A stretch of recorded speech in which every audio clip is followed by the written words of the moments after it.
છોટાઉદેપુર સબ jail ખાતે ધામધૂમપૂર્વક ભગવાન શ્રી ગણેશની પ્રતિમાની વિસર્જન પ્રક્રિયા હાથ ધરાઈ। છોટાઉદેપુર સબ જેલ ખાતે ગણેશ ચતુર્થી નિમિત્તે ભગવાન ગણેશની પ્રતિમાની સ્થાપના કરવામાં આવી હતી, જેમાં જેલર ટી.કે. પરમાર અને સ્ટાફ દ્વારા વિવિધ ધાર્મિક કાર્યક્રમોનું આયોજન કરાયું અને બંદીવાન કેદીઓએ પણ ભારે આસ્થા અને શ્રદ્ધા સાથે ભગવાન ગણેશની આરાધના કરી હતી અને 8 દિવસનું આતિથ્ય માણ્યા બાદ ભગવાન ગણેશને આજ રોજ ભારે ભાવ અને નમ્ર આંખોથી વિદાય આપવામાં આવી। અત્રે ઉલ્લેખનીય છે કે સબ જેલ કમ્પાઉન્ડમાં ગણેશ સ્થાપના કરવામાં આવતી હોય, જેમાં રોજેરોજ ભગવાન ગણેશની આરતી પૂજા કરી ગણેશ આરાધના કરવામાં આવે છે અને જેલ સ્ટાફ દ્વારા બંદીવાન કેદીઓ દ્વારા ગરબા અને ટીમલીનું આયોજન કરાય છે અને ગણેશ વિસર્જન નિમિત્તે જેલની અંદર 5 તાલુકામાંથી ટીમલીની ટીમ પણ આવી હતી અને સંગીત તથા પારંપરિક ધાર્મિક કાર્યક્રમનો આનંદ માણવામાં આવ્યો હતો અને ગણેશ વિસર્જન પ્રક્રિયા હાથ ધરાઈ।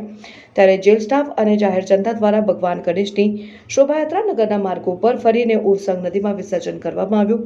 કાર્યક્રમમાં જિલ્લા ભાજપ મહિલા મોરચા પ્રમુખ સજ્જનબેન રાજપૂત, શહેર ભાજપ મહિલા મોરચા પ્રમુખ જ્યોતિકાબેન જોશી, જેલ સલાહકાર સમિતિ સભ્ય વૈશાલીબેન બારિયા અને અગ્રણીઓ ઉપસ્થિત રહ્યા। ગણપતિ મહોત્સવ 2024 નિમિત્તે જેલની અંદર તથા જેલ કમ્પાઉન્ડમાં શ્રી ગણપતિ દાદાની મૂર્તિની સ્થાપના કરવામાં આવેલ છે। તેમજ રોજે રોજ બંદીવાનો દ્વારા ત્યાં જેલ સ્ટાફ દ્વારા ગણપતિ દાદાની આરતી પૂજા કરી અને ગરબા અને ટીમલી નૃત્યનો આનંદ માણવામાં આવેલ છે।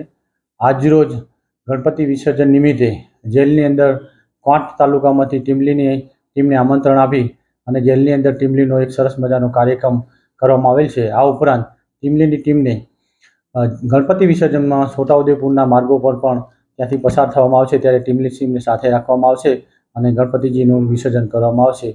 આ ઉત્સવ નિમિત્તે જેલની અંદર 9 દિવસ દરમિયાન બંદીવાનો દ્વારા ટીમલી નૃત્ય અને ગરબાઓનું આનંદ માણી અને ઉત્સવની હર્ષભેર ઉજવણી કરવામાં આવેલ છે અને આ દરમિયાન બંદીવાનોને રોજે રોજ મિક્સ ભજીયા, ઢેબરા, બટાટાવડા, સમોસા, સેવ ઉસળ, ફાફડા જલેબી આવા વિવિધ વાનગીઓ પીરસવામાં આવેલ હતી અને આજરોજ તમામ બંદીવાનો તેમજ જેલ સ્ટાફ અને જેલ સ્ટાફ પરિવારને પણ એક જમણવારનો સરસ મજાનો કાર્યક્રમ કરી અને આજના વિસર્જન કાર્યક્રમની પૂર્ણાહુતિ કરવામાં આવેલ છે।